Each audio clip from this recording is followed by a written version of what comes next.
तो भाइयों और बहनों, थोड़ा सा बुद्धि का इस्तेमाल करो। ये धर्म की और जातियों की बेड़ियों से बाहर निकलो, जंजीरें तोड़ो। इन जंजीरों में जकड़े रहने के कारण तुम्हारे पूर्वज गधे कुत्ते सुअर बन बन के अपना जीवन बर्बाद कर रहे हैं। तो इन जाति और धर्म की बेड़ियों से बाहर निकलो, गुरु जी का ज्ञान समझो, नहीं तो आने वाला समय तो वैसे भी तुम्हारे सिर पे तांडव मचाएगा। हिंदू मुसलमान तो होके रहेगा और जबरदस्त तरीके से होगा, जबरदस्त तरीके से एक दूसरे के खून के प्यासे होंगे। और शुरुआत धीरे धीरे हो रही है, समय ज्यादा है नहीं। तो मरना तो तुम्हें वैसे भी है, लड़ झगड़ के, कट कट के, क्योंकि भक्ति तुम्हारे पास है नहीं, भगवान तुम्हारे साथ है नहीं, तो मरोगे अंत में। लेकिन जो हिंदू, जो मुसलमान, जो सिख, जो ईसाई वर्तमान में उस बाखबर तत्वदर्शी सतगुरु रामपाल जी की शरण में आ जाएंगे और मर्यादा में रह के भक्ति करेंगे, ये आने वाले समय में, युग परिवर्तन में, चाहे कितना हिंदू मुसलमान हो, कितना खून बहे, कितनी आपत्ति आओ, कोई वायरस आओ, कोई भी भूकंप आओ, बाढ़ आओ, उस पूर्ण अल्लाह सतगुरु रामपाल जी के भगत का तो बाढ़ भी बाका नहीं कर पाएगा। बाढ़ भी वो समर्थ है, आंखों के सामने से ओझल कर देगा आपको, सामने वाले को आप दिखाई भी नहीं देंगे। हम भले अपने आप में डरे रहें, लेकिन वो परमात्मा उस समय अपने भगत का जो है वो प्रोटेक्शन करेगा, उसकी सुरक्षा करेगा, रक्षा कवच पहना देगा। बाकी भैया मरोगे, आपस में लड़ झगड़ के मरोगे, क्योंकि ये 8 अरब की जनसंख्या हो गई। 8 अरब की जनसंख्या में भक्ति नहीं हो सकती।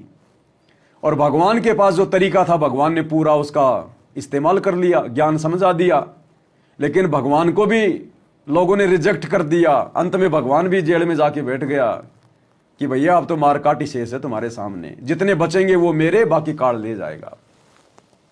तो 2028 निर्धारित है, युग परिवर्तन, उसके आगे पीछे कितना तांडव मचेगा हमारी कल्पना से बाहर है।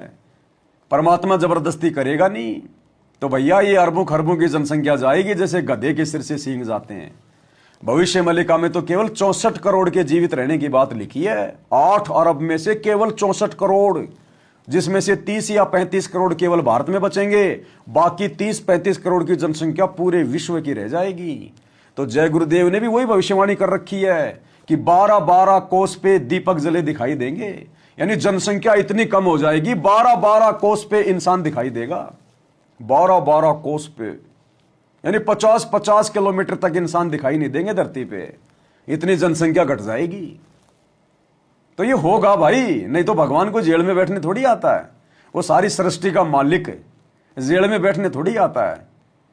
तो जो तरीका उसने अपनाना था प्यार प्रेम से ज्ञान समझाकर अपने शरण में लेने का, वो उन्होंने अपनाया। 30 साल कम नहीं होती।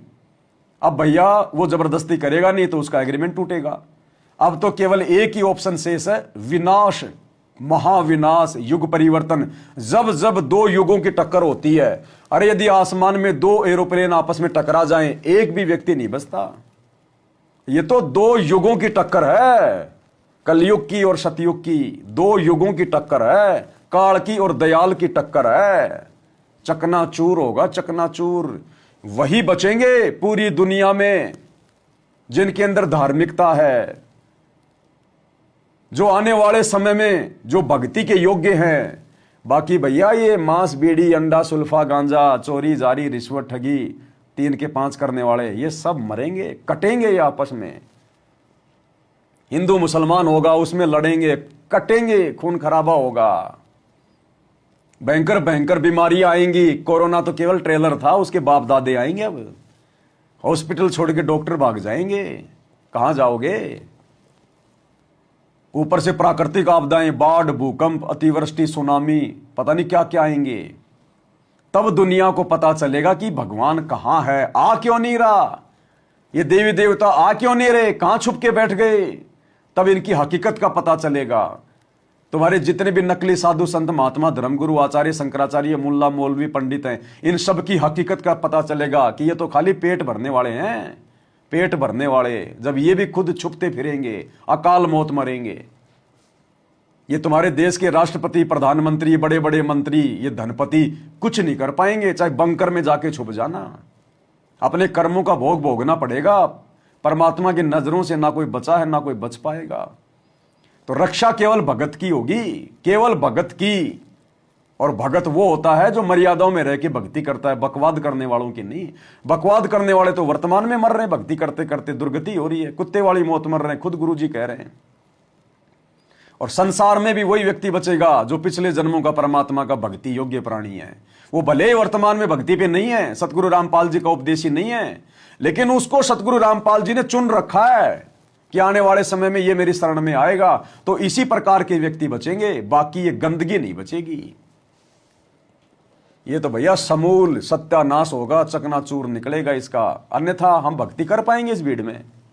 सौपन में भक्ति नहीं कर सकते इन जगत वालों में बैठ के हम।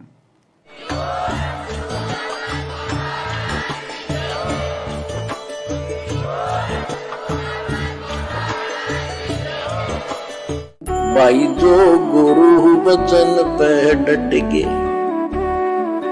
कट गे फंद 84 के, कट गे फंद 84 के, कट गे फंद 84 के।